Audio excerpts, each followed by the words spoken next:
President Trump, in fact, says 48 Iranian leaders have been killed, and he tells the Atlantic magazine that Iran's new leaders want to resume negotiations. The president says he has agreed to talk with them.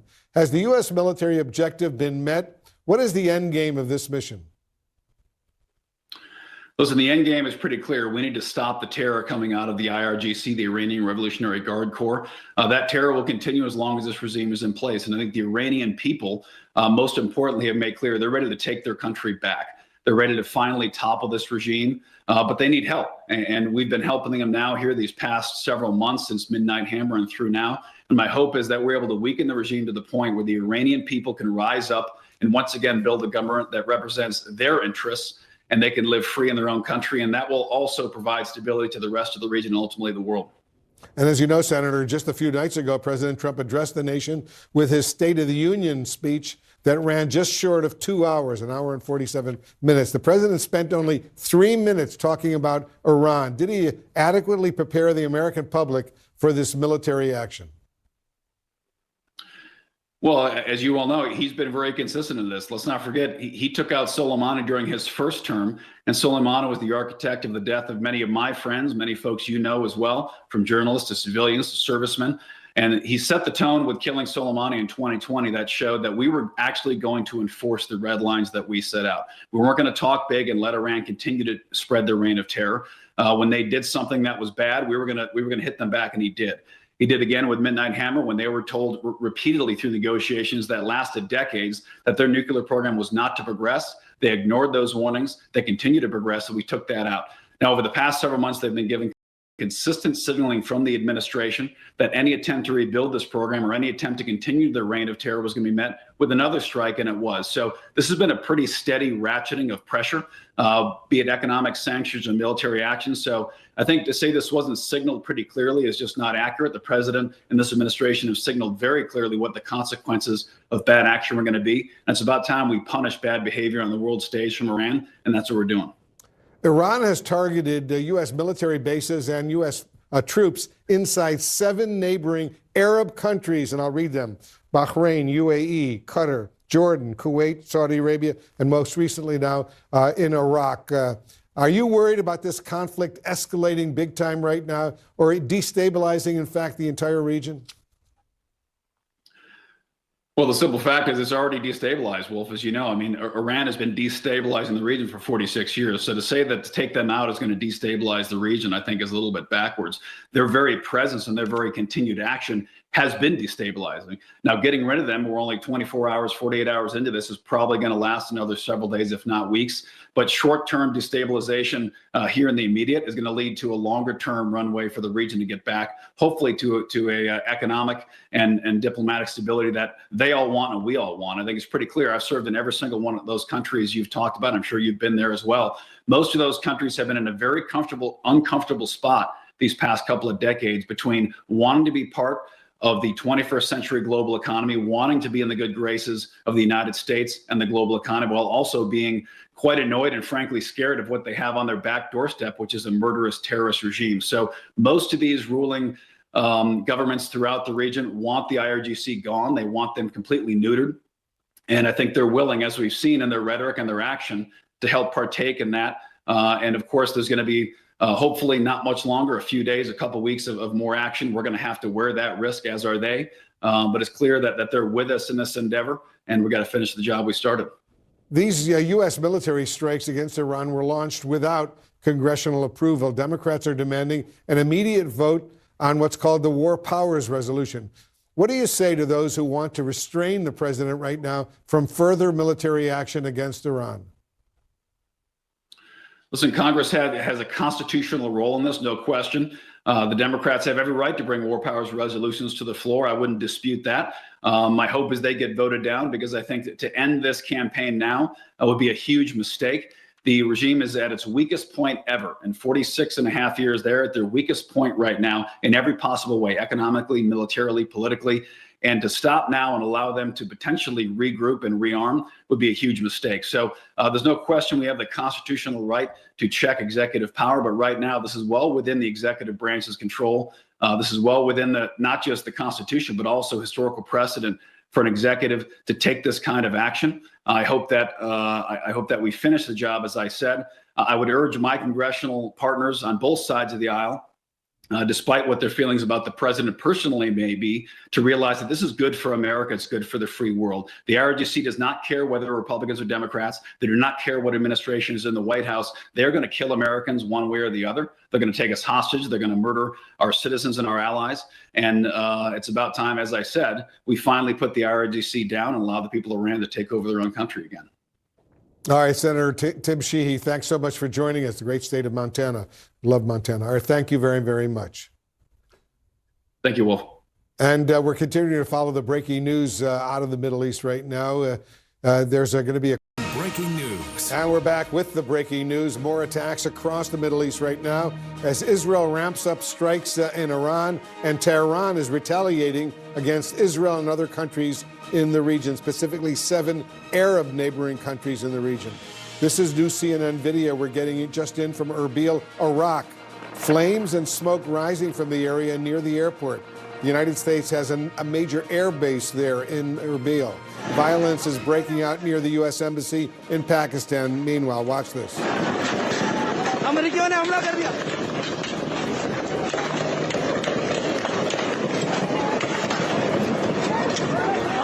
Anger is growing there against Americans after the death of Iran's supreme leader, the Ayatollah. We're also seeing celebrations and condemnation of this operation around the world. This is in Paris. Thousands marching in support of the Iranian people, flying Iranian, U.S., and Israeli flags. And this is the scene in London. Look at this.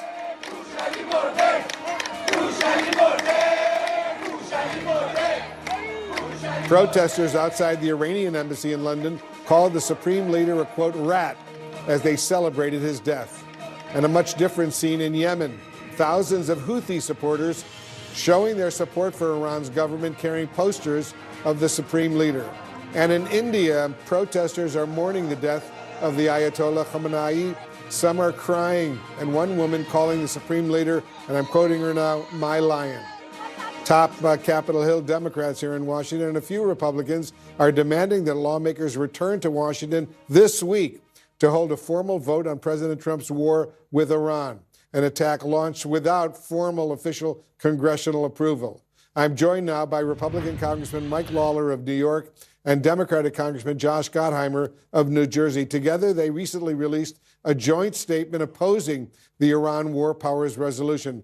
Congressman Gottheimer, let me start with you. Since so many of your colleagues on the Democratic side are now calling for an immediate return to Capitol Hill to curb President Trump's war powers, you oppose this move.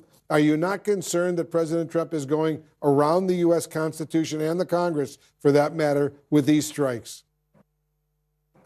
Well, Wolf, thanks for having us. I mean, first, after you just showed those images of what Iran, the leading state sponsor of terror, is doing around the world, right? Attacking not just Israel, of course, but attacking American bases, going after our allies, the Arab nations. You said 7 Arab nations, like the picture in Iraq, but you've seen it with in Qatar, Jordan, Saudi, and the UAE. So this is what you're dealing with when you're talking about Iran, whose leading banner is death to America. So I think the key right now, after yesterday's attack, is to make sure that we get a classified and briefing for everyone in the Congress to understand where we're at, exactly what the president's objectives are and time frame here. That's what I've called for, and that's what's next. But the president has followed the War Powers Act in terms of notifying the Congress. And now, of course, the expectation is it sets off a clock for us to get briefed properly, and that's what I'm expecting. But again, well, if you're dealing with a country that for years, going back to the late 70s, as you all know, and they captured Americans and held them hostage, this is a regime that has no interest in democracy, that has killed tens of thousands of their own people in the last months because they want democracy and freedom, and they want to be able in Iran to continue to build up their ballistic missiles, as we've seen, their nuclear program, and to fund terror proxies that have killed Americans and attacked our bases. This is who we're dealing with here, Wolf. All right, Congressman Lawler, let me get you into this conversation. We learned today that 3 U.S. service members have been killed, 5 others seriously injured in this military operation. If these strikes continue for weeks and U.S. casualties mount, is your support limitless? So thanks for having us, Wolf. And first, obviously, our condolences to the families of those service members that we lost in Operation Epic Fury. They are brave Americans, and the work that has been done in the last 24 hours is critical to peace and stability in the region. As Josh pointed out, the administration has followed the War Powers Act. The president does have authority under Article 2 to conduct these limited strikes and operations. And presidents of both parties have used these authorities for decades.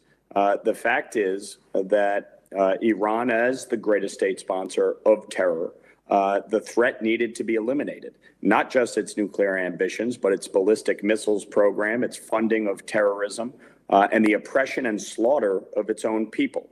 As we are going to be getting a classified brief this week, there will be numerous conversations between the administration and Congress on the path forward. If boots are going to be required to go on the ground, for instance, that is something that I do think there would need to be a much larger discussion, and Congress would need to act. But the fact is, of course, we don't want to see any American lives lost. We don't want to see any of our soldiers die.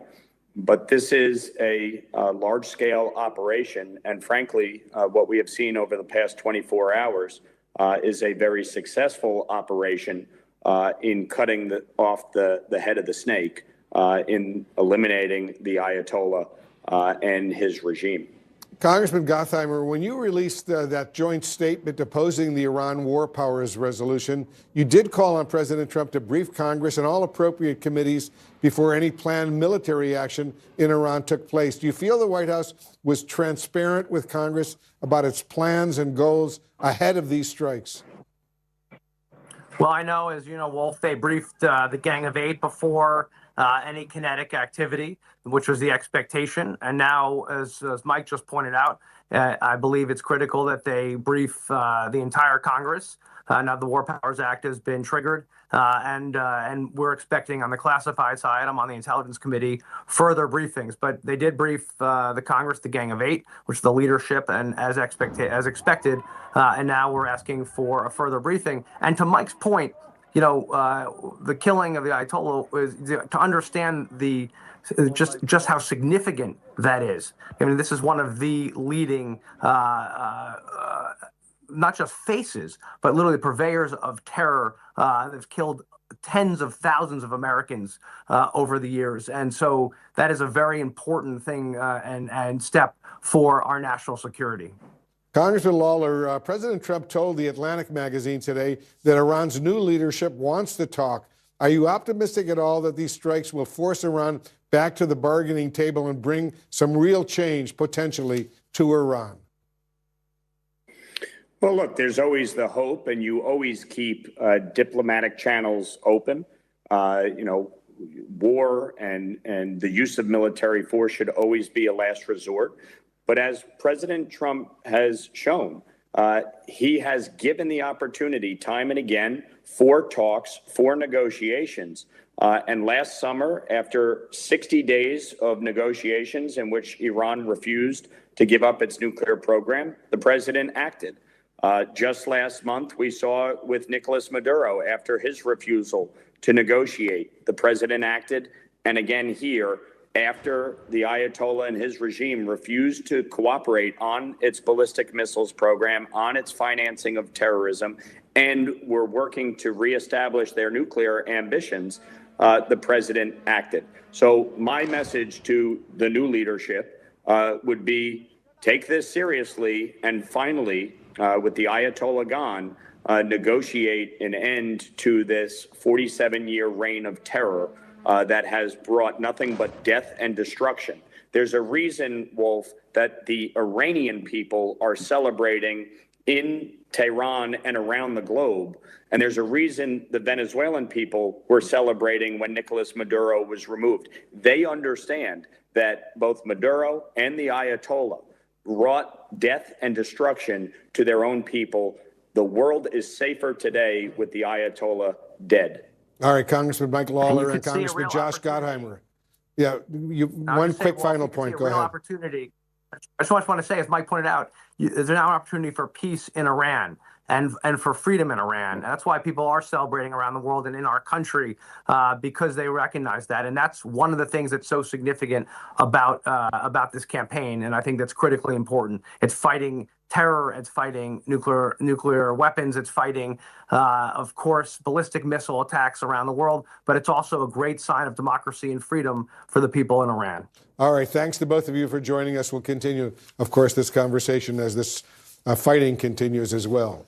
Fred, service members have been killed in the U.S.-Israeli military operation against Iran. 5 others have been seriously wounded. Joining us now is Congressman Joaquin Castro, a Texas Democrat who sits on both the Foreign Affairs and Intelligence Committees. Congressman, thanks so much for joining us. First of all, how do you respond to this sad news?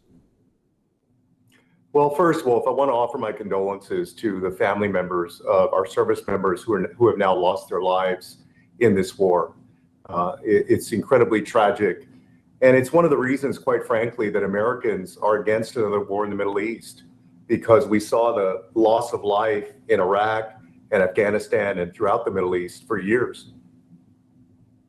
After the strikes actually began this time, Congressman, you released a statement, and let me quote from your statement. This is what you said. Rather than making life affordable for American families, the president has decided to drag our country into yet another war in the Middle East, end quote. Do you believe, Congressman, this goes beyond limited military strikes? Is the U.S. now at war with Iran? I believe so. And the United States Congress cannot be on the sidelines of a decision this big. The Congress needs to vote as soon as possible on that war powers resolution on this war with Iran. And, Iran has now struck about 7 different countries. They're closing the Strait of Hormuz, where you've got 20% of the world's oil that moves through it. And so this is has not only cost us American lives already and cost civilian lives in Iran and quite possibly in the near future in other places, but also is going to cost billions and billions of dollars militarily and likely billions of dollars for our economy. As you note and as you point out, the military strikes by the U.S. were launched without congressional approval. You and other Democrats would like an immediate vote on what's called the War Powers Resolution. What are you hoping to achieve, and how much bipartisan support is there, do you think?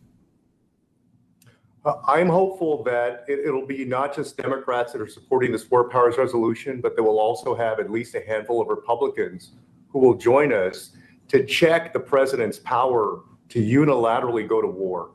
Again, the American people didn't elect 535 members of Congress in the House and in the Senate to be on the sidelines, on the bench, when it comes to making a decision about the most consequential thing that our nation can do, which is go to war. As you probably know, Senator John Fetterman, who's a fellow Democrat, is supporting the president's authority for the military action in Iran. Now, listen to what he says. People keep described that it was a legal war. Now, read the War Powers Act. And now that has not been violated at this point, what happened yesterday. So how do you respond to him? Well, look, I mean, when we're raining missiles and bombs down continuously for days and days, when there's death of American service members and death of others whom we're fighting with, I don't see how that doesn't trigger this War Powers Resolution. And why, just generally, if you step back as an American, why you would want only one person in government, the president, whether that president is Republican or Democrat, to solely be making that decision. You've got a full Congress, a full group of people in government who are elected by the people of the United States of America that also have to have a role in making that decision. As you know, there were Democratic presidents, several, who took military action, which presumably was war action without congressional authorization approval. You know that, right? I understand that, but also, Wolf, remember, those presidents also came forward and gave some kind of justification, usually beforehand, about how and why they were doing that. With President Trump, that hasn't been the case at all. Well, do you believe that Iran is the number one world sponsor of terrorism? Well, it's clear that with groups like Hamas and Hezbollah, they have certainly sponsored terrorism. There's no doubt about that. But remember, as a threat to the United States government and the United States mainland, that threat from Iran to the United States is not the largest threat that we face. For example, Iran right now does not have a single weapon that can reach the mainland United States. Not a single weapon. So this certainly is in the interest of countries like Israel and the UAE and Saudi Arabia, but it's not in the best interest of the United States. Well, do you care that the Iranian military is attacking U.S. forces at various bases right near Iran in the Persian Gulf, whether in the United Arab Emirates or Bahrain or even Saudi Arabia? No, absolutely. And I just like other Americans, I want it to stop. And it speaks to the need for us to de-escalate this situation, to get back to the negotiating table. Remember, we had a plan in place, an agreement in place under President Obama to contain Iran's nuclear program. And that's exactly what that agreement did. It contained its nuclear program. And then Donald Trump came along and ripped that agreement up. And so here we are now in the middle of a war. All right, Congressman Joaquin Castro, Democrat of Texas, as always, thank you so much for joining us. Great to be with you. And there is bipartisan opposition to President Trump's decision to strike Iran. In just a moment, I'll speak with Congressman Mike Lawler of New York and Josh Gottheimer. Will Congress news 3 American troops have been killed in action in the U.S. military operation against Iran. 5 others are, quote, seriously wounded. There's also a new wave of attacks from Israel on Tehran. This is new video from the Israeli Air Force showing the Iranian military headquarters in Tehran being hit. Look at that. Iran is striking Israel and several Arab countries across the region, and this is in Bahrain. Billows of smoke rising near a hotel. We're getting new video in Bahrain of an Iranian strike there on Saturday.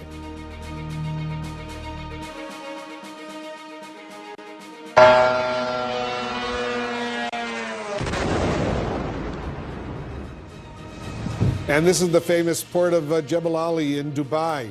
You can see before the strikes on the left and after on the right, smoke billowing from the port.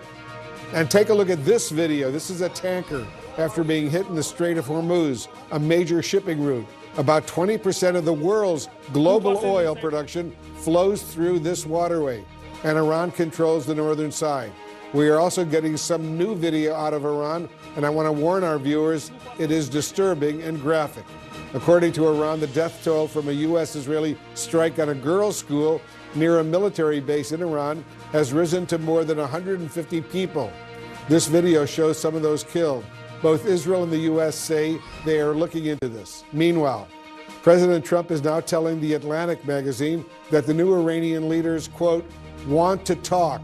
But in a social media post overnight, he warned Iran that if they continue to retaliate, and I'm quoting the president now, we will hit them with a force that has never been seen before, end quote. Trump also told CNBC that the operation in Iran is, quote, ahead of schedule, end quote. Iran's president says his armed forces will continue to act, and I'm quoting him now, with power to destroy enemy bases. CNN's team of correspondents and experts are here to break down all the very latest developments. I'll speak to lawmakers from both sides of the aisle throughout the next 2 hours. But right now, I want to begin our special coverage with CNN Jerusalem correspondent Jeremy Diamond. Jeremy, I understand you just returned from Beit Shemesh, which is just on the outskirts of Jerusalem, where Israeli police say an Iranian missile hit a residential area, including a synagogue, killing several people and injuring dozens more. So update our viewers on the latest.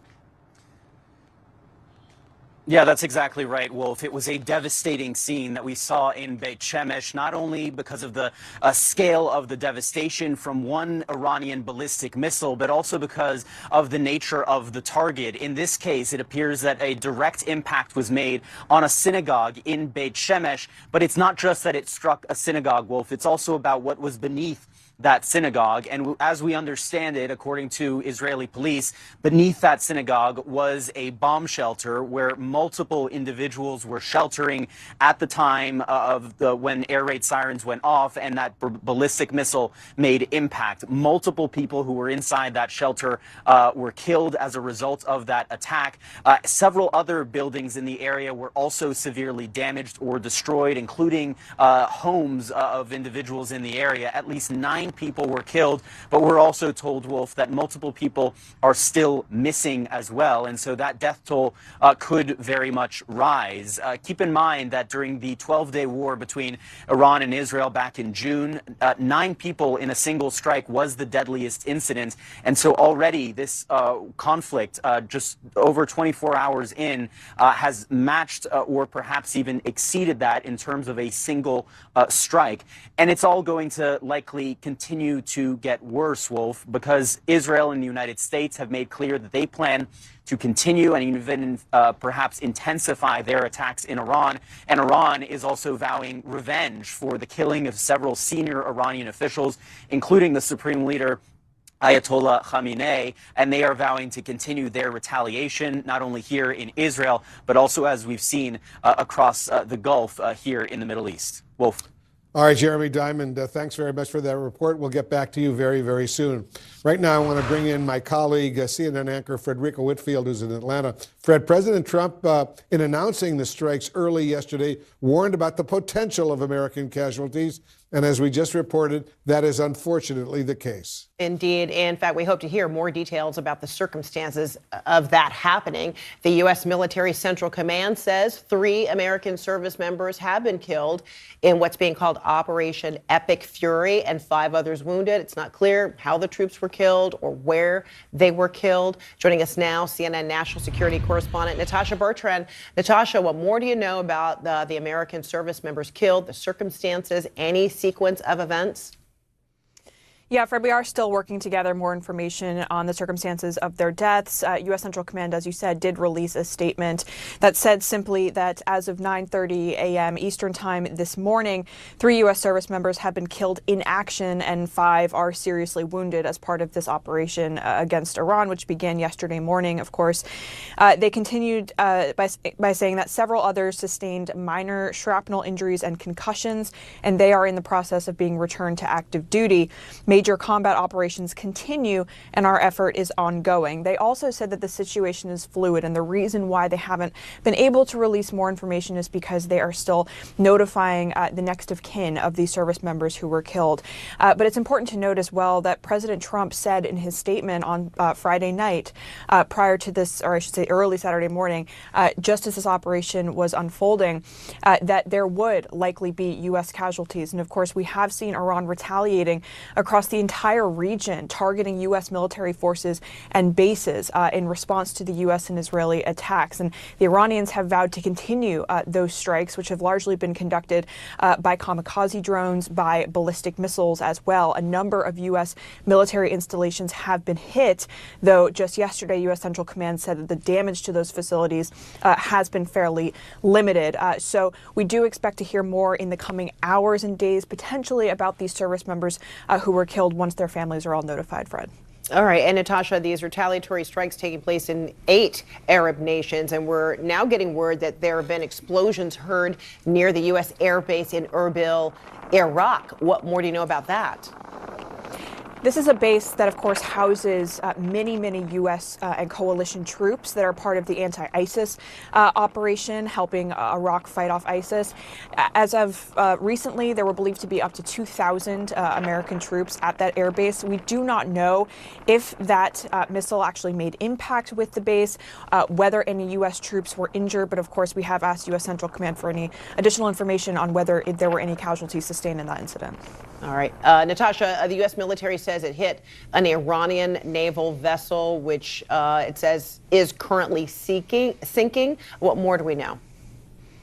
Another update this morning from U.S. Central Command. They said that yesterday U.S. forces struck this naval, this naval Iranian naval frigate that was in port, and that ship is now sunk. It is essentially at the bottom of the Persian Gulf. And what they said was that this is a signal to the Iranians who are on these boats, who are fighting with U.S. forces, to abandon ship and to surrender their weapons and to essentially surrender, period. And so this is part of what President Trump has said is the objective of this operation: deplete and destroy the Iranian Navy. He says that as many as 9 ships so far in this operation have been destroyed. All right, Natasha Bertrand, thank you so much. All right, stay with CNN for continuing coverage of the conflict in the Middle East. What is next for the U.S.? Yeah, Dana, and it's almost difficult to fathom, but until a few hours ago, this was someone's home right behind me, and it has been completely reduced to rubble, nothing but twisted metal and bits of concrete, as well as some of the belongings of the people who lived in this house. What this also shows you, Dana, is the power of decisions and the randomness of decisions in wartime scenarios like this. I'm told that the woman who lived here and her 5 children, they made the decision to go to the house next door, which had a safe room inside of it, and that is how they managed to survive this attack that completely leveled their home to the ground. I joined you before from next to a synagogue that was struck and took the brunt of this ballistic missile that was launched here. That's right behind me over here. As you can see, there is no synagogue left anymore. It's been completely flattened. But this is also where you look at the randomness and the tragic randomness of those decisions, because beneath that synagogue was also a bomb shelter. But in this case, the people who were in it, at least some of them, they were killed by the power of the blast, as that synagogue caved in on top of the bomb shelter that was beneath that synagogue, killing several people. We know that from this scene, at least 9 people have been declared dead so far. There are multiple others who are still in the hospital with severe to moderate injuries as well. This is the deadliest strike that we have seen so far since this conflict broke out yesterday. And of course, it is a reminder of the fact that despite the stellar air defense assets that Israel has, supplemented by United States air defense assets as well, when Iran fires large numbers of ballistic missiles, there is always a chance, and an increasing chance with the larger the number of missiles, that one of those could get through. And in this case, one missile got through, Dana. At least 9 people are dead, and an entire community here has been devastated. Dana? Jeremy, thank you so much for that reporting. I really appreciate it. And here with me now is the top Democrat on the Senate Armed Services Committee, Jack Reed of Rhode Island. Thank you so much for being here, Senator. First, I do want to get your reaction to the death of these 3 U.S. service members who lost their lives in this operation in Iran.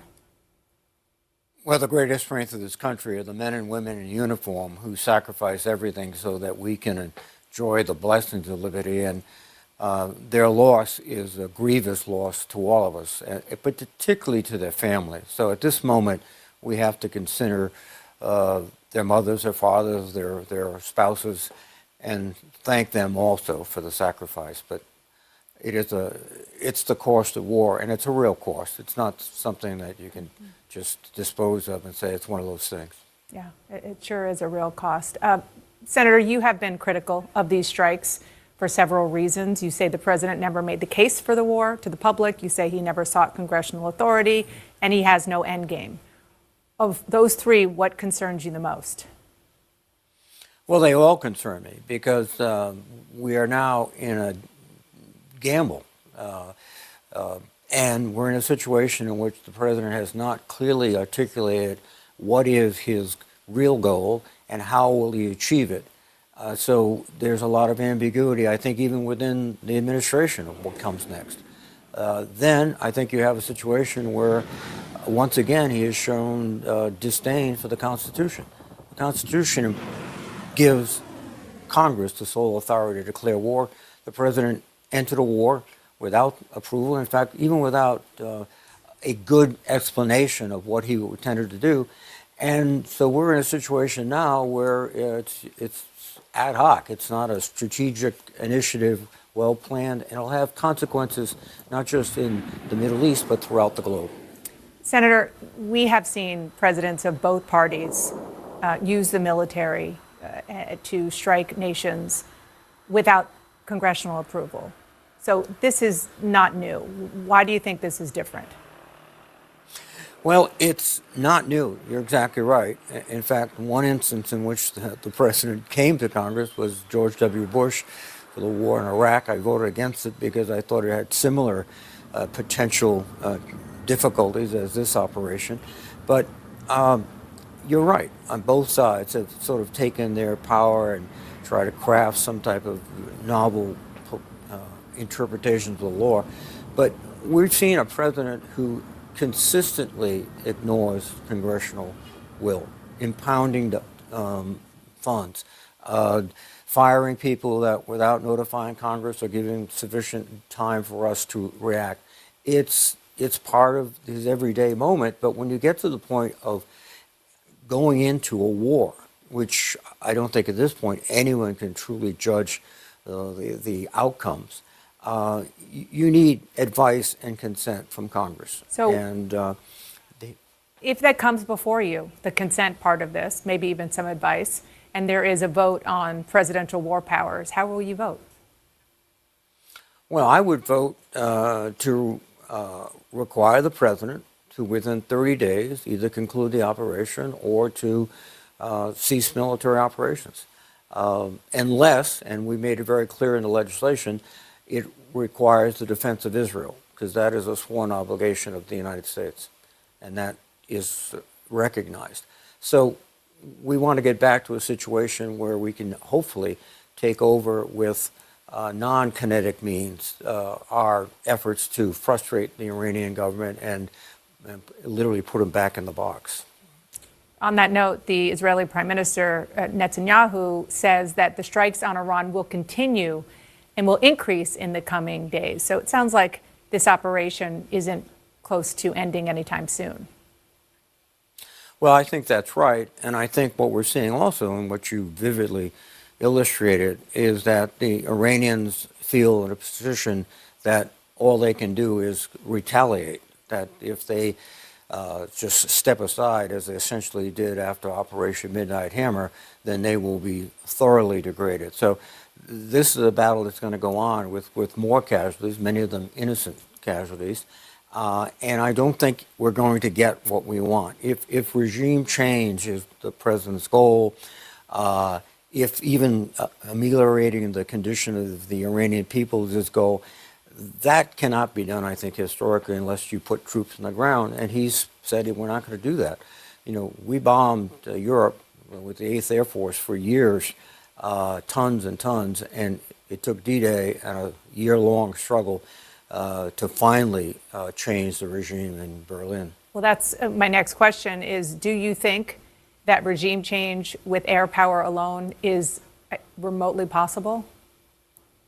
I don't think it's remotely possible, because you could have a chaotic situation, but in Iran, over 40 years, they have built up a suppressive state in which there is very little organized resistance, very little communication. What we saw a few weeks ago was spontaneous demonstrations. In fact, you saw them last evening, some people celebrating the death of Khamenei. Mm-hmm. But there's not a coordinated institutional hook that we can grab hold of and exploit at this point. Now, we have to see day by day what emerges. Is the next leader of Iran more temperate or more harsh? That remains to be seen. But at this point, the sense is that they're going to fight until they exhaust their munitions. And ironically, we might be in that same position. We have, as our chairman of the Joint Chiefs warned, this would be a tremendous drain on our munitions, and we might have to stop simply because we have no more effective ammunition supplies. Before I let you go, President Trump said this morning that the attacks are ahead of schedule. As the top Democrat on the Armed Services Committee, do you know what that means? What is the schedule? No, I don't think the president knows. Also, by the way, the schedule will take you to a destination. It's yet clear what destination he's seeking. If it's the overthrow of that regime and the humanitarian uplifting of the people of Iran, we're far from ahead of schedule. Senator Jack Reed, thank you so much for being here. Thank you, Donna. Up next, as the Mideast faces an uncertain future, how did... Right. There was nothing, Donna, that forced him to act and act now.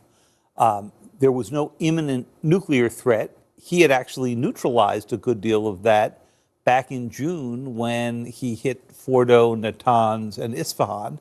And most of the nuclear fuel that is closest to bomb grade is buried at Isfahan, and there's been no evidence that anyone was digging it up. His claim that they were soon going to have missiles that could reach the United States is contradicted by his own Defense Intelligence Agency, which reported last year that they were probably a decade away from having something intercontinental. They can certainly reach American bases, American allies in the region. That's been true for a long time. And there was no imminent threat. So the question is, why did he choose to go do this now? And I think the answer, which I think you touched on talking to Senator Coons before, was this was a remarkable moment of weakness for the Iranians, politically, economically, certainly militarily. He saw his chance. The CIA, came in with intelligence about where they'd been tracking the supreme leader, and they've been sharing that with the Israelis. But the fact of the matter is that he did not need to go do this, and wars of choice are illegal under the UN Charter. They're illegal by most international law unless you have an imminent threat.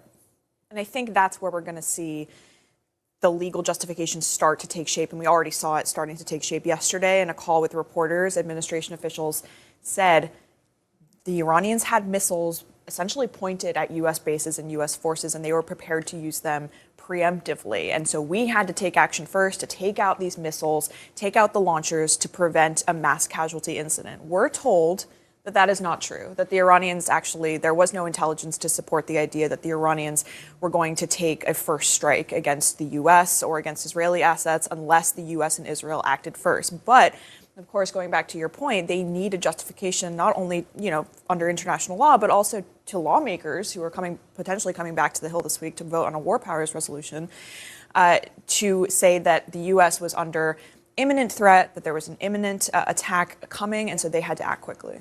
Barack Ravid, you spoke with President Trump yesterday. He floated the idea of off-ramps, but he also said he was willing to go long. How do you read that? I think I read that as President Trump sending a message to whoever is left in the Iranian leadership that this operation or this military campaign could end within days if his conditions are met, or it could last much longer. I think the U.S. military has been preparing for a multiple-week campaign. It could also end. The first segment of the plan is 5 days. So it could end sometime around Tuesday. But that's only the first segment. There are other segments afterwards, but President Trump will have to decide whether he wants to go to the second segment or not. I think that's what President Trump was trying to say. Barack, you have incredible sources in the region. What are you hearing about the state of war as we speak? I think the main question right now is, and we got to this point much faster than in June, because the opening strike was so consequential that, taking out Khamenei and his top advisors. But right now, I think we are in the state of sort of a war of attrition. On the one hand, Israel and the U.S. will try to take out as many rocket launchers as they can, to try to degrade the Iranian ability to continue firing at Israel and at the Gulf states. And on the other hand, the Iranians will try to overwhelm the defense systems in the region, continue on blocking the Strait of Hormuz, and the question will be who will be more effective. I think that's what we're going to see in the next few days. Yeah, which is the definition, David Sanger, of what happens in a war, whether it's a couple of days or even longer. And one of the questions that Nick Payton-Walsh was posing, which is one of the many good ones, is if the leadership is gone, who is now in charge? Who is calling for these missiles to be launched at Israel and other U.S. allies in the region? Well, before this all happened, as the U.S. built up its forces in the region, the Iranians developed succession plans that went down several layers. And I think that's because they learned the bitter lesson in June when they lost many of their leaders. So we're now about to go find out if their succession plan really works. But for President Trump, he has actually laid out something far more ambitious here. Tactically, yes, he's got to take out all those launchers that we just heard Barack talk about.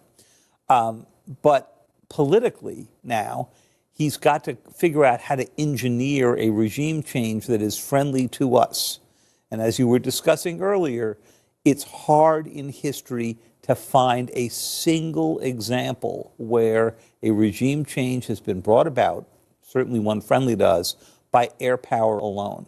So the president might just suspend his goal and say, I gave the opening to the Iranian people and they didn't take it, or he may keep going until he gets the result he wants. Well, I mean, his stated goal is peace in the Middle East. I mean, that's a very lofty goal. To say the least, yes. I mean, look, I think that the U.S. military, obviously they had been preparing for this for weeks. Obviously, there were plans in place to conduct an overwhelming attack that did the immediate thing, which was to help the Israelis get rid of those Iranian senior leaders. But we're told that the U.S. intelligence community actually did not have a good idea prior to this of what would come next if the regime was deposed. Unlike in Venezuela, where they had a good idea of who would take over once Maduro was ousted, they didn't have a really good idea of the kind of organizational chart of how this would play out in terms of who would then take power. And so that's what made this additionally risky, is because now you might end up with someone even worse. In fact, the intelligence community assessed that the IRGC, the hardline Islamic Revolutionary Guard Corps, is likely to, at least in the short term, fill that power void. Yeah, I mean, we can't emphasize this enough, and this is clear from every one of your answers. We have so many unanswered questions, and we don't know what comes next. Natasha, David, and Barack, thank you so much for being here. Up next, Democratic Senator breaks with his party and says that President Trump's attack on Iran is, quote, right and necessary. Islamic Revolutionary Guard posted this: the most ferocious offensive operation in the history of the Islamic Republic of Iran armed forces will begin at any moment. And shortly after that, at midnight, in Mar-a-Lago, the president posted this on Truth Social. They better not do that, however, because if they do, we will hit them with a force that has never been seen before. I want to bring in President Trump's former national security advisor and former UN ambassador, John Bolton. Ambassador Bolton, the day started with that exchange of threats, but by the late morning, as President Trump has been calling around to media outlets, he told The Atlantic that the new leaders in Iran, quote, want to talk.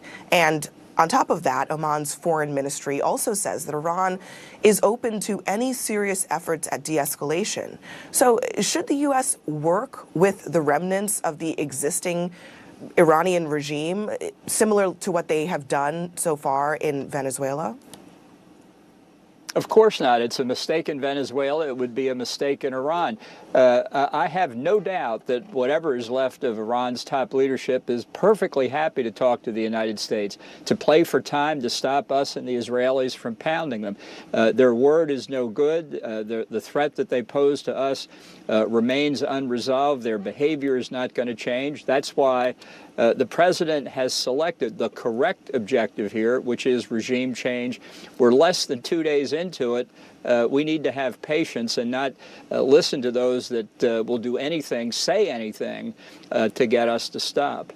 Yeah, but I think people are also eager to get a sense of what is next. I mean, as you know, the late Shah's son, Reza Pahlavi, has been suggesting that he is the person who could lead Iran. Do you think that he actually has the support, the power, the infrastructure to do that? Well, we don't know whether he does or anybody else does, and I think it's a mistake to focus on who the next leader of a non-Ayatollah-led Iran will be. Once we have a non-Ayatollah-led Iran, then we can worry about it. As Jim Baker always used to say to me, keep your eyes on the prize, and the prize is bringing down this regime. I think the most likely outcome, certainly probably the best outcome, would be a regime led by the regular Iranian military, not the Revolutionary Guard, but the conventional military that understands that its role is limited and that they need to set up a process for Iranians in country and for people from the who have been exiled to go back and participate. But to try and do it in advance, I think, is putting the cart before the horse. Let me play what President Trump had to say to the people of Iran. Listen.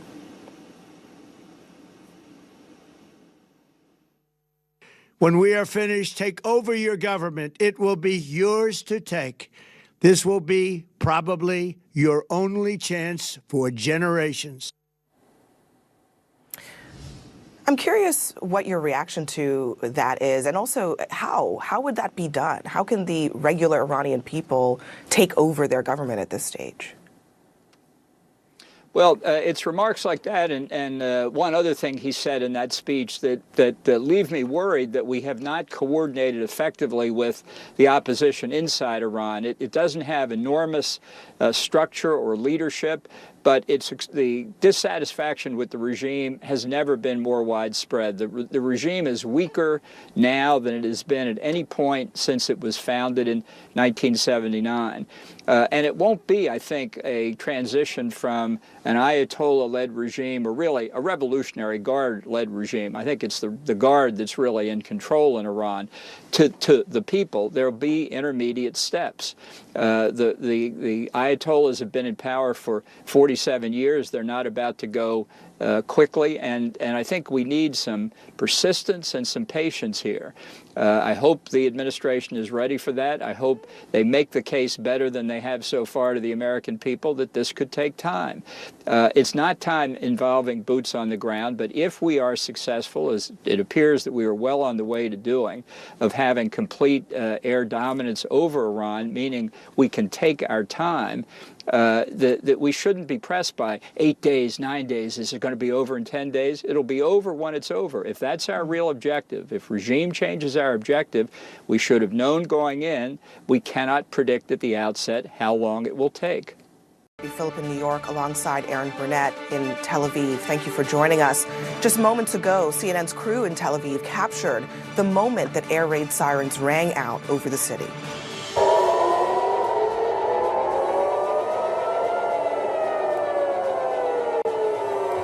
CNN's Jerusalem correspondent Jeremy Diamond reported that multiple rounds of incoming Iranian ballistic missiles came in the last hour, and Israel and Iran both launching new attacks today. The IDF says that a short time ago, its air force is now flying almost freely over Tehran. And this is just new dramatic video showing you an Iranian airstrike on Bahrain on Saturday in response to the killing of the supreme leader Ali Khamenei.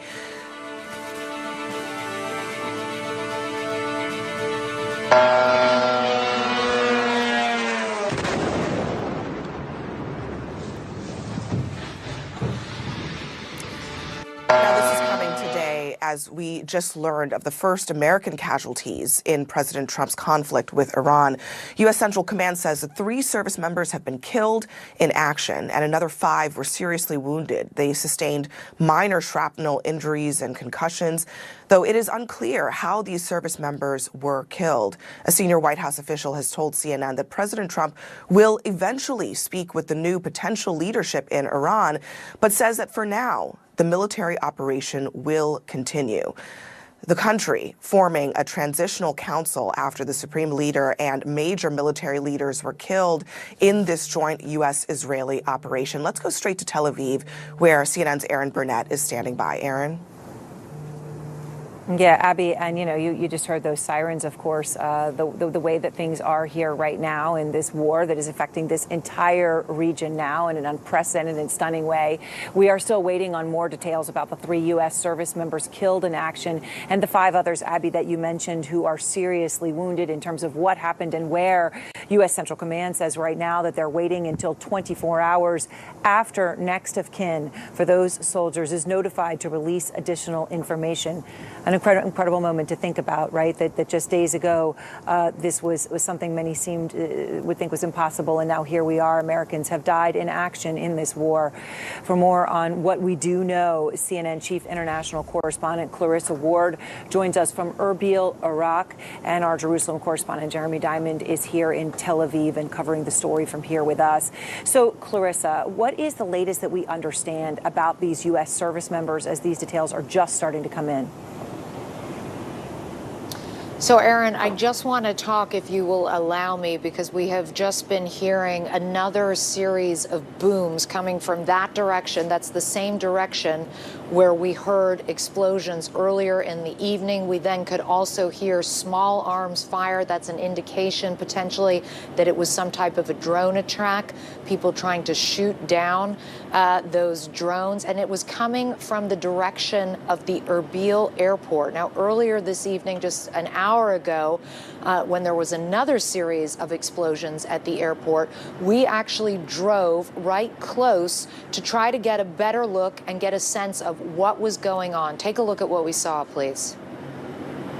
Airport, which is one of the very few places in Iraq where you can still find U.S. service members. There appears to be some kind, or have been some kind of a direct impact there. Unclear what the cause of it was, potentially rockets. We have seen a big uptick in the last few hours with not just Iran striking Iraqi Kurdistan and here in Erbil, but also Iran-backed militias inside Iraq, which have significantly escalated their attacks. You can smell that very distinctive, smoky, kind of cordite smell. Again, we don't know exactly what was hit. We don't know if there were any casualties, but certainly we have been hearing regular booms. We also heard air defenses going off, and we're trying to find out more details as to what the exact target was and whether anyone was hurt as a result. And now, Aaron, after we arrived back, we did see a statement that has been put out by an umbrella group of Iran-backed militias inside Iraq claiming credit or taking responsibility for that attack on the airport. We have also heard today, though, Aaron, interestingly enough, that at least 4 militia members of these Iran-backed militias in Iraq were killed in strikes. And certainly there's a sense across the whole of Iraq that things are very quickly escalating, very tense. And of course, you asked earlier on about those Americans who we now know were killed in action. We are finding out some more details, but we have been cautioned that until the next of kin have been notified, we should not release any details explaining or identifying them or how they were killed or where they were killed, Aaron. All right, Clarissa, thank you much. The incredible human tragedy unfolding in so many places and so many families as we speak. Our way that we came in here was circuitous because there's essentially, this is a stunning moment, right? No air travel anywhere in the region. It's not as if it's just going to snap and turn back on. World's busiest airport shut down in Dubai. The way to get in here is land, and it took us, well over 24 hours. I'm here with Jeremy Diamond in Tel Aviv. You've done that before. But one of the things I first noticed when we actually were able to come in from Egypt into Israel was almost pre-Gaza in terms of the buses of, it was young men in military uniform, everywhere at every sort of stop you could make. And I know that they're doing another huge call of reservists now here. Yeah, that's right. 100,000 reservists are being mobilized. And this signals not only the fact that this is a widening conflict and one that risks getting even wider, but also the fact that we still don't know whether some of the Iranian proxies in the region are going to join in in this fight. One of the big question marks remains over Hezbollah, for example, which signaled last week that killing the supreme leader, Ayatollah Khamenei, would be a red line and would essentially collapse the fragile ceasefire that has existed between Israel and Hezbollah for over a year now, albeit with a very large number of violations and many Israeli strikes, in particular in Lebanon.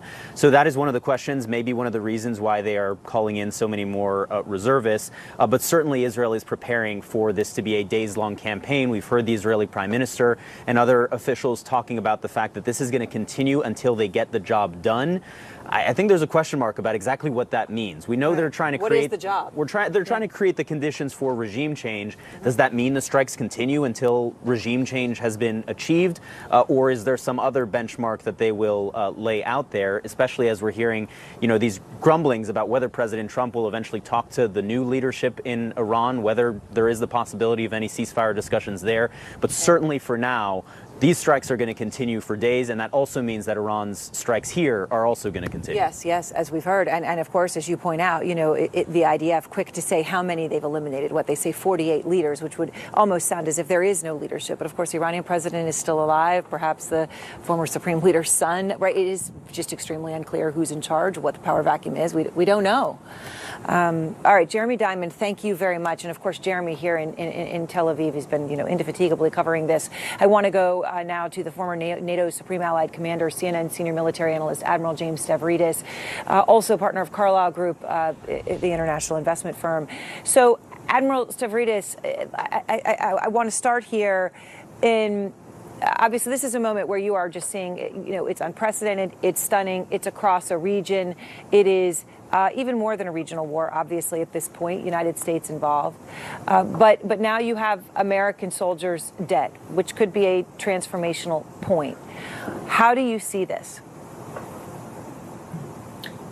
First and foremost, I think the strikes are going to continue for some number of days, if not weeks. Clearly, you were just discussing quite correctly with Jeremy the idea of what is the job we're trying to accomplish here. And pretty clearly at this point, it's regime change. Whether there's an off-ramp errand to at least talk to whatever the new leadership looks like remains to be seen. But point one, plan on continuing strikes.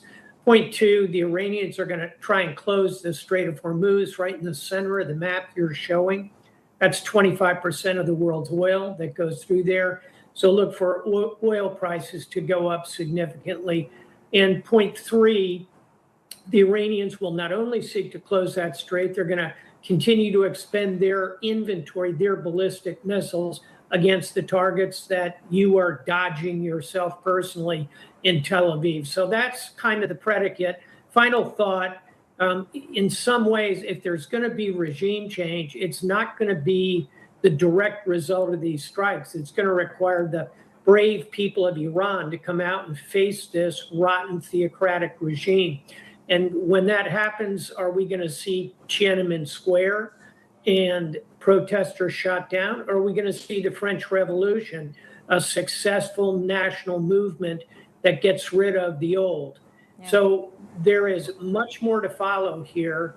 And I am, above all, holding those American servicemen and their families in my thoughts and prayers. Yes.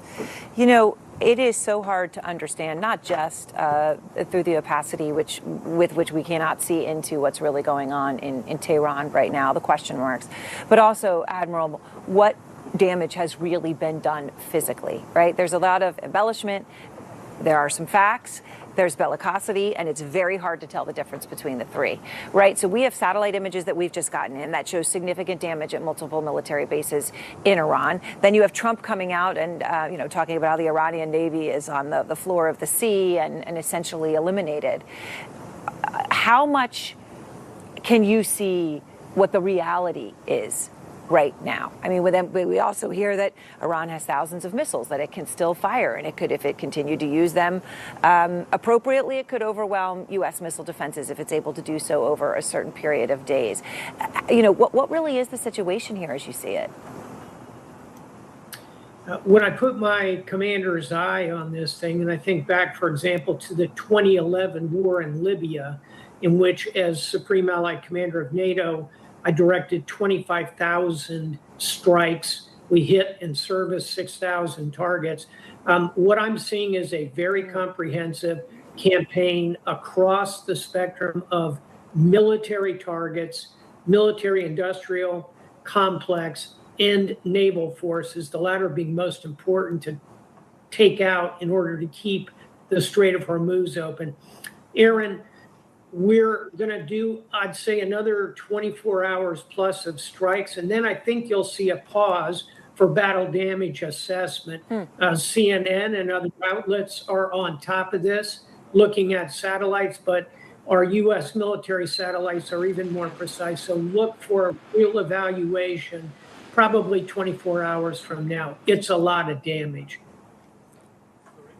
Yeah, and we've yet to see the full range of the capabilities. There was, one comment today from the foreign minister in Iran that I found a bit startling, sort of saying, well, the units that are making the decisions about where to strike, right, as if it was coming unit by unit from the Iranians as opposed to any sort of functioning full, command and control. That was the implication of what he said. It's unclear if that's exactly what he meant. There is so much uncertainty about exactly who is dead. Right? Some we know for sure, Admiral, some we don't, right? You'll see reports that Khamenei's likely successor, his son, was killed. That does not appear to be true from everything that we've learned. So where do you think this goes? I mean, they've got a process where there's a leadership council and you form that and they did that and then you name this. And is any of that functioning? The original set of actors, I think, are no longer part of the board. So what is happening now in U.S. intelligence centers, literally there are screens with the faces you are showing right now with big red X's through them. And that next level that's coming up are going to become the target set. And if you think back to our global war on terror against Al-Qaeda, we were always after Osama bin Laden, of course, but we were methodically killing the deputies, the operations officers. We used to say the most dangerous job on the planet is being the COO of Al-Qaeda. We killed him 25 times. Yeah. It shows you that the groups will continue to surface talent. There'll be opportunities for promotion, but our folks are pretty relentless, and I think they'll continue to drive down those numbers. Military casualties. It's a terrible loss. It's devastating, and my heart goes out to the family of those service members and the others who've been injured. This is the terrible cost of going to war, as the president described earlier, and it's a decision the president should not have made. He has not made the case to the American people. He has not made the case to Congress. He sought no authorization, and he hasn't made the case because there was no imminent threat from Iran. They were not in the process of rebuilding their nuclear program or building a bomb. The president said only months ago that he had obliterated their nuclear program. Now, that was, I think, an exaggerated claim. But nevertheless, at this stage, it posed no threat to the United States, nor do they have the capability of hitting us with ballistic missiles. So there was no cause for us to go to war with Iran, and to go to war with Iran over regime change and risk American lives with such tragic result, I think, was a terrible mistake by the president. You say no imminent threat, but is there a long-term threat from this regime in Iran? Sure, there's a long-term threat. There's a long-term threat from North Korea. There's a long-term threat from other parts of the world also, but we don't just go to war over a long-term threat. And there's no constitutional authority for a president to go to war over a long-term threat without seeking authorization from Congress. Now we have a situation where we really can't predict what happens next. We see Iran lashing out at the region, lashing out at our bases around the region. We may have the Iranian people rise, as the president is calling on them, to try to topple the regime. Right now we've decapitated it, but the regime still exists. Whether they can do it, whether they get massacred because we don't come in with ground troops is really unknown. And I think just as the president has unleashed chaos at home, he has now unleashed chaos on the world stage, and without a plan really to effectuate whatever aim he might have. As you know, many of your fellow Democrats in the Senate are urging their colleagues to return to Washington immediately for a vote on this war powers resolution. You're very vocal in your support of that legislation that would rein in the president's authority to launch military action in Iran without congressional approval. And specifically, tell us why. Well, I introduced, Tim Kaine as the lead, along with Rand Paul, Senator Schumer, and myself introduced a war powers resolution that calls on the Congress to essentially require the president to come to Congress to continue hostilities, to seek an authorization to use force, as President Bush did in Afghanistan and in Iraq. We haven't seen this kind of massive use of military force by the United States since the initiation of those conflicts, and Congress needs to approve it or needs to say no more. So yes, I'm urging the Congress to come back into session, take a vote on this, put people on record. If the president wants to continue this war, let him come to Congress and seek an authorization. Let him make the case to the American people. The American people don't want another endless war. The president promised he wouldn't engage in more warfare over regime change. He's broken that promise. Nothing about this is going to improve the quality of life or the cost of living for Americans. If anything, it's going to make it worse. But if he has a case to make, he needs to make it. It doesn't appear that he does, and we need to insist on a vote on this ASAP. A fellow Democrat, Senator John Fetterman, supports the strikes and the president's authority to order them. Here's what he told our Dana Bash earlier today. Listen to this.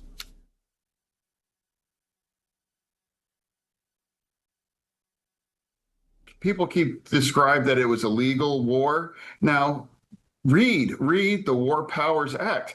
And now that has not been violated at this point, what happened yesterday. So how do you respond to that, Senator Schiff? And specifically, if there's a formal vote to authorize this military action, are there enough Republicans to join a lot of Democrats in passing it? First of all, I'm a good friend of John's, but I don't agree with him here. The Constitution makes it very clear that Congress has the power to declare war. The president essentially declared war in his midnight address the other night, but he does not have that power.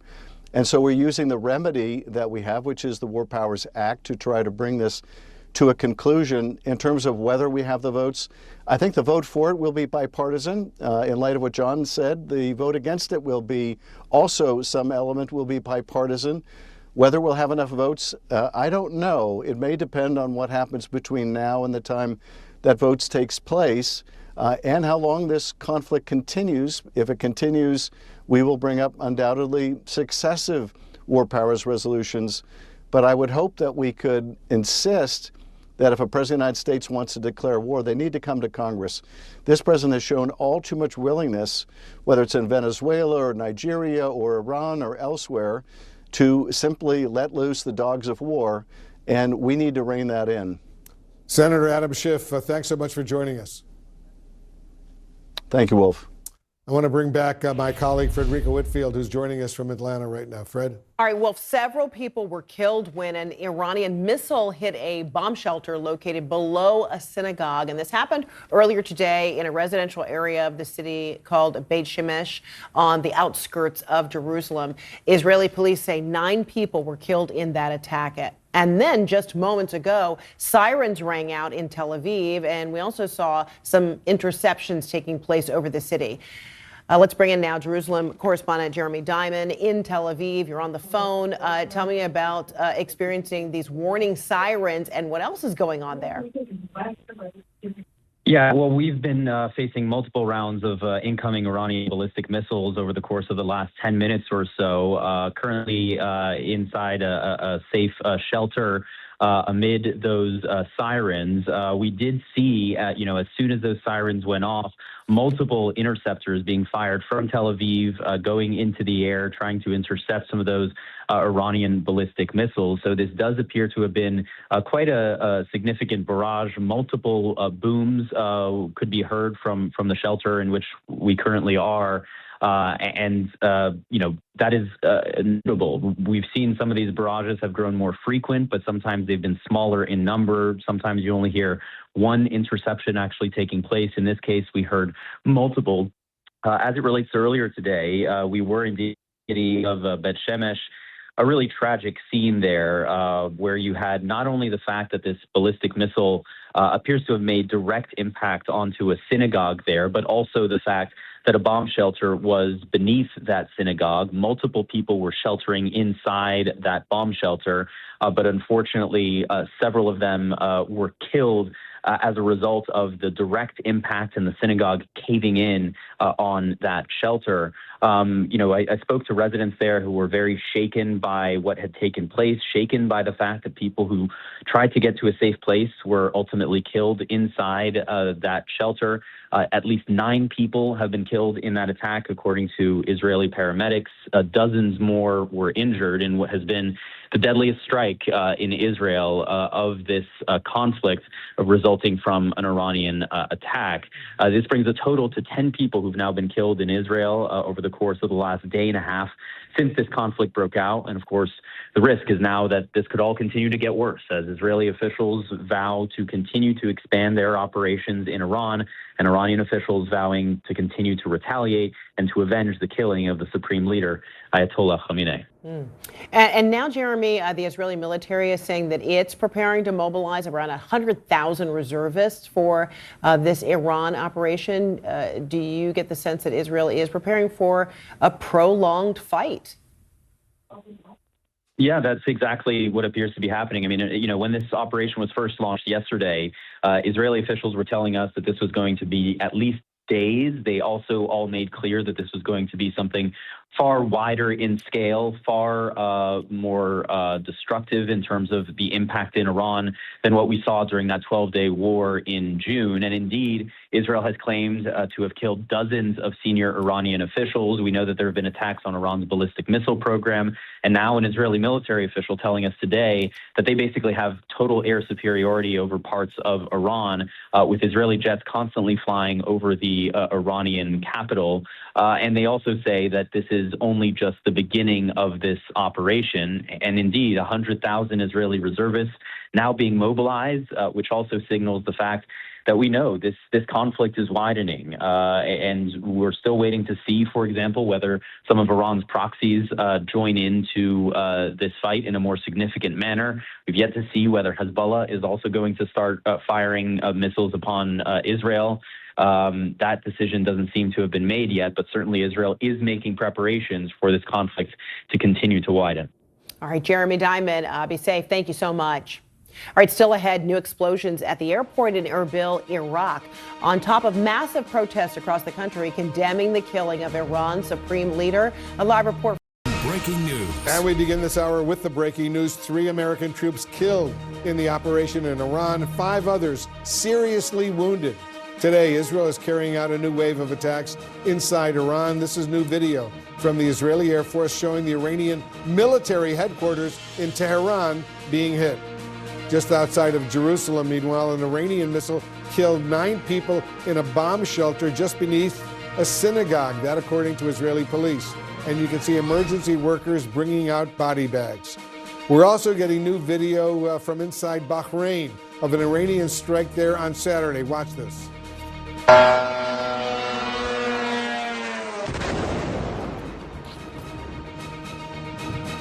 Bahrain, the home of the U.S. military's 5th Fleet. President Trump is telling the Atlantic magazine that the new Iranian leaders do want to talk, although he did not specify who the new leaders are. CNN's team of correspondents and experts are here to break down all the very latest developments. I'll also speak to lawmakers from both sides of the aisle.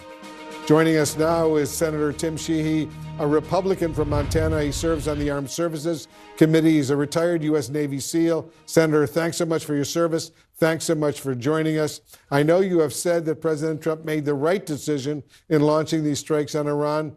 You are a combat veteran. You were awarded a Bronze Star with Valor and a Purple Heart. You know the military. You know war. First of all, can I get your reaction to the very sad news that 3 U.S. service members are confirmed killed during this operation in Iran, and at least 5 others seriously, according to the Central Command, seriously wounded. What's your reaction? Well, of course, any loss of life or injuries for our men and women in uniform is unfortunate, Wolf. And as you know from decades reporting in the region, this is par for the course for Iran, and we have to unfortunately weigh the risk to our current forces against the risk to our future forces. And of course, as you know, for decades, the Iranians have killed thousands of American servicemen all over the world. And as you well know, in the past several weeks, they've been killing tens of thousands of their own people. So unfortunately, risk reward is part of what we have to weigh in any of these operations. This was the right call, and we got to finish the job. So tell us a little bit more why you support this military action. Well, again, as you know, as you just said, you've been throughout the region. I myself served at that naval base in Bahrain during my time in service. And Iran acts as the single largest destabilizing force in that region, has been for the last half century through their proxy groups, Hezbollah, Hamas, of course, the Houthi rebels, and a global network of terrorist organizations. They also, of course, Wolf, as you know, serve as a regional attack dog for groups like China and Russia, who use Iran and other rogue states like Venezuela as destabilizing forces so that they can keep us tied down doing things that keep us from doing things they don't want us to be doing, like supporting Ukraine, like defending Taiwan. So this type of operation to finally behead and hopefully permanently degrade the ability of Iran to launch these destabilizing strikes is very important. It's long overdue. And I'm very grateful the president has made the decision to finally take these folks out. Because again, as you know, since the 1980s, this regime has been murdering in the most brutal way, not just American servicemen, but innocent civilians the world over. Iran's supreme leader, the Ayatollah Khamenei, has been killed in these strikes, along with other top Iranian military leaders. President Trump, in fact, says 48 Iranian leaders have been killed, and he tells the Atlantic magazine that Iran's new leaders want to resume negotiations. The president says he has agreed to talk with them. Has the U.S. military objective been met? What is the end game of this mission? Listen, the end game is pretty clear. We need to stop the terror coming out of the IRGC, the Iranian Revolutionary Guard Corps. That terror will continue as long as this regime is in place. And I think the Iranian people, most importantly, have made clear they're ready to take their country back. They're ready to finally topple this regime, but they need help. And we've been helping them now here these past several months since Midnight Hammer and through now. And my hope is that we're able to weaken the regime to the point where the Iranian people can rise up and once again build a government that represents their interests, and they can live free in their own country. And that will also provide stability to the rest of the region, ultimately the world. And as you know, Senator, just a few nights ago, President Trump addressed the nation with his State of the Union speech that ran just short of 2 hours, an hour and 47 minutes. The president spent only 3 minutes talking about Iran. Did he adequately prepare the American public for this military action? Well, as you all know, he's been very consistent in this. Let's not forget, he took out Soleimani during his first term, and Soleimani was the architect of the death of many of my friends, many folks you know as well, from journalists to civilians to servicemen. And he set the tone with killing Soleimani in 2020 that showed that we were actually going to enforce the red lines that we set out. We weren't going to talk big and let Iran continue to spread their reign of terror. When they did something that was bad, we were going to hit them back, and he did. He did again with Midnight Hammer when they were told repeatedly through negotiations that lasted decades that their nuclear program was not to progress. They ignored those warnings. They continued to progress, and we took that out. Now, over the past several months, they've been given consistent signaling from the administration that any attempt to rebuild this program or any attempt to continue their reign of terror was going to be met with another strike, and it was. So this has been a pretty steady ratcheting of pressure, be it economic sanctions or military action. So I think to say this wasn't signaled pretty clearly is just not accurate. The president and this administration have signaled very clearly what the consequences of bad action were going to be. And it's about time we punish bad behavior on the world stage from Iran, and that's what we're doing. Iran has targeted U.S. military bases and U.S. Troops inside 7 neighboring Arab countries, and I'll read them: Bahrain, UAE, Qatar, Jordan, Kuwait, Saudi Arabia, and most recently now in Iraq.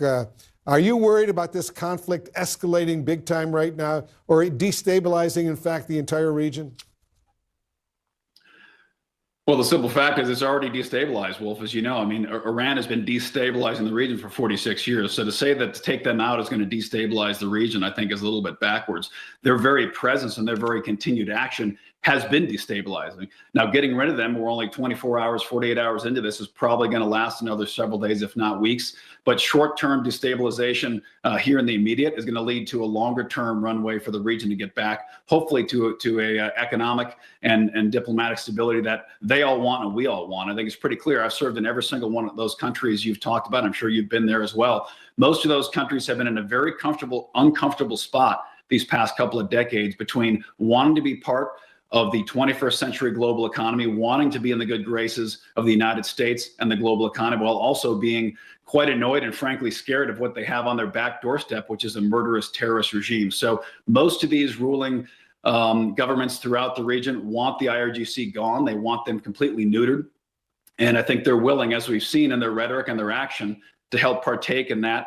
And of course, there's going to be hopefully not much longer, a few days, a couple weeks of more action. We're going to have to wear that risk, as are they. But it's clear that they're with us in this endeavor, and we've got to finish the job we started. These U.S. military strikes against Iran were launched without congressional approval. Democrats are demanding an immediate vote on what's called the War Powers Resolution. What do you say to those who want to restrain the president right now from further military action against Iran? Listen, Congress has a constitutional role in this, no question. The Democrats have every right to bring war powers resolutions to the floor. I wouldn't dispute that. My hope is they get voted down, because I think that to end this campaign now would be a huge mistake. The regime is at its weakest point ever. In 46 and a half years, they're at their weakest point right now in every possible way, economically, militarily, politically. And to stop now and allow them to potentially regroup and rearm would be a huge mistake. So there's no question we have the constitutional right to check executive power. But right now, this is well within the executive branch's control. This is well within not just the Constitution, but also historical precedent for an executive to take this kind of action. I hope that we finish the job, as I said. I would urge my congressional partners on both sides of the aisle, despite what their feelings about the president personally may be, to realize that this is good for America. It's good for the free world. The IRGC does not care whether Republicans or Democrats. They do not care what administration is in the White House. They're going to kill Americans one way or the other. They're going to take us hostage. They're going to murder our citizens and our allies. And it's about time, as I said, we finally put the IRGC down and allow the people of Iran to take over their own country again. All right, Senator Tim Sheehy, thanks so much for joining us. The great state of Montana. Love Montana. All right, thank you very, very much. Thank you, Wolf. And we're continuing to follow the breaking news out of the Middle East right now. There's going to be a breaking news. And we're back with the breaking news. More attacks across the Middle East right now as Israel ramps up strikes in Iran, and Tehran is retaliating against Israel and other countries in the region, specifically 7 Arab neighboring countries in the region. This is new CNN video we're getting it just in from Erbil, Iraq. Flames and smoke rising from the area near the airport. The United States has a major air base there in Erbil. Violence is breaking out near the U.S. Embassy in Pakistan. Meanwhile, watch this.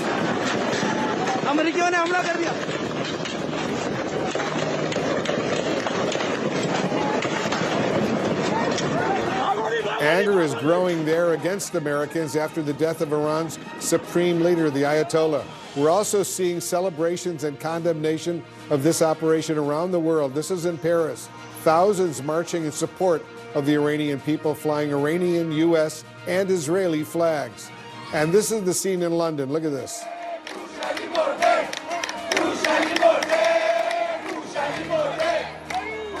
Protesters outside the Iranian embassy in London called the supreme leader a, quote, rat as they celebrated his death. And a much different scene in Yemen. Thousands of Houthi supporters showing their support for Iran's government, carrying posters of the supreme leader. And in India, protesters are mourning the death of the Ayatollah Khamenei. Some are crying, and one woman calling the supreme leader, and I'm quoting her now, my lion. Top Capitol Hill Democrats here in Washington and a few Republicans are demanding that lawmakers return to Washington this week to hold a formal vote on President Trump's war with Iran, an attack launched without formal official congressional approval. I'm joined now by Republican Congressman Mike Lawler of New York and Democratic Congressman Josh Gottheimer of New Jersey. Together, they recently released a joint statement opposing the Iran War Powers Resolution. Congressman Gottheimer, let me start with you. Since so many of your colleagues on the Democratic side are now calling for an immediate return to Capitol Hill to curb President Trump's war powers, you oppose this move. Are you not concerned that President Trump is going around the U.S. Constitution and the Congress, for that matter, with these strikes? Well, Wolf, thanks for having us. I mean, first, after you just showed those images of what Iran, the leading state sponsor of terror, is doing around the world, right? Attacking not just Israel, of course, but attacking American bases, going after our allies, the Arab nations. You said 7 Arab nations, like the picture in Iraq, but you've seen it with in Qatar, Jordan, Saudi, and the UAE. So this is what you're dealing with when you're talking about Iran, whose leading banner is death to America. So I think the key right now, after yesterday's attack, is to make sure that we get a classified and briefing for everyone in the Congress to understand where we're at, exactly what the president's objectives are and time frame here. That's what I've called for, and that's what's next. But the president has followed the War Powers Act in terms of notifying the Congress. And now, of course, the expectation is it sets off a clock for us to get briefed properly, and that's what I'm expecting. But again, well, if you're dealing with a country that for years, going back to the late 70s, as you all know, and they captured Americans and held them hostage, this is a regime that has no interest in democracy, that has killed tens of thousands of their own people in the last months because they want democracy and freedom, and they want to be able in Iran to continue to build up their ballistic missiles, as we've seen, their nuclear program, and to fund terror proxies that have killed Americans and attacked our bases. This is who we're dealing with here, Wolf. All right, Congressman Lawler, let me get you into this conversation. We learned today that 3 U.S. service members have been killed, 5 others seriously injured in this military operation. If these strikes continue for weeks and U.S. casualties mount, is your support limitless? So thanks for having us, Wolf. And first, obviously, our condolences to the families of those service members that we lost in Operation Epic Fury. They are brave Americans, and the work that has been done in the last 24 hours is critical to peace and stability in the region. As Josh pointed out, the administration has followed the War Powers Act. The president does have authority under Article 2 to conduct these limited strikes and operations. And presidents of both parties have used these authorities for decades. The fact is that Iran, as the greatest state sponsor of terror, the threat needed to be eliminated. Not just its nuclear ambitions, but its ballistic missiles program, its funding of terrorism, and the oppression and slaughter of its own people. As we are going to be getting a classified brief this week, there will be numerous conversations between the administration and Congress on the path forward. If boots are going to be required to go on the ground, for instance, that is something that I do think there would need to be a much larger discussion, and Congress would need to act. But the fact is, of course, we don't want to see any American lives lost. We don't want to see any of our soldiers die. But this is a large-scale operation, and frankly, what we have seen over the past 24 hours is a very successful operation in cutting off the head of the snake, in eliminating the Ayatollah and his regime. Congressman Gottheimer, when you released that joint statement opposing the Iran War Powers Resolution, you did call on President Trump to brief Congress and all appropriate committees before any planned military action in Iran took place. Do you feel the White House was transparent with Congress about its plans and goals ahead of these strikes? Well, I know, as you know, Wolf, they briefed the Gang of 8 before any kinetic activity, which was the expectation. And now, as Mike just pointed out, I believe it's critical that they brief the entire Congress. Now the War Powers Act has been triggered, and we're expecting on the classified side, I'm on the Intelligence Committee, further briefings. But they did brief the Congress, the Gang of 8, which is the leadership, and as expected, and now we're asking for a further briefing. And to Mike's point, the killing of the Ayatollah is to understand just how significant that is. I mean, this is one of the leading not just faces, but literally purveyors of terror that have killed tens of thousands of Americans over the years. And so that is a very important thing and step for our national security. Congressman Lawler, President Trump told the Atlantic magazine today that Iran's new leadership wants to talk. Are you optimistic at all that these strikes will force Iran back to the bargaining table and bring some real change potentially to Iran? Well, look, there's always the hope, and you always keep diplomatic channels open.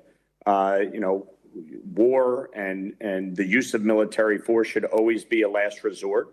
But as President Trump has shown, he has given the opportunity time and again for talks, for negotiations.